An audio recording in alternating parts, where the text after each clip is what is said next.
భారతదేశంలోని సెక్యులరిజం చాలా విచిత్రమైంది. I love Mohammed అంటే తప్పు కాదు, ఐ లవ్ మహాదేవ్ అంటే మాత్రం చాలా తప్పు.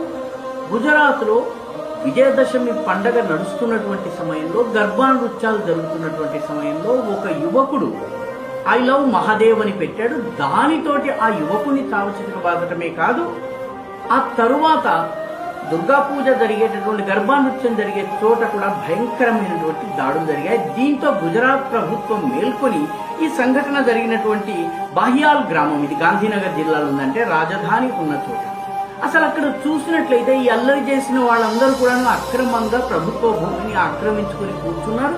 ప్రభుత్వం ఇప్పటికే 56 ఇళ్లని పూర్తిగా నేలమట్టం చేసింది. మిగతా 156 ఇళ్ళు, దుకాణాలని మూసివేసి ప్రజలని అక్కడి నుంచి వెళ్ళిపోమ్మని, వాళ్ళు వెళ్ళిన తర్వాత దాన్ని డెమాలిష్ చేస్తామని చెప్పింది. మొత్తం మీద దుర్గా అమ్మవారు తన పనిని తాను చేసుకుంటూ పోయింది. ఐ లవ్ మహాదేవ్ని వ్యతిరేకిస్తే ఇలాగే జరుగుతుంది.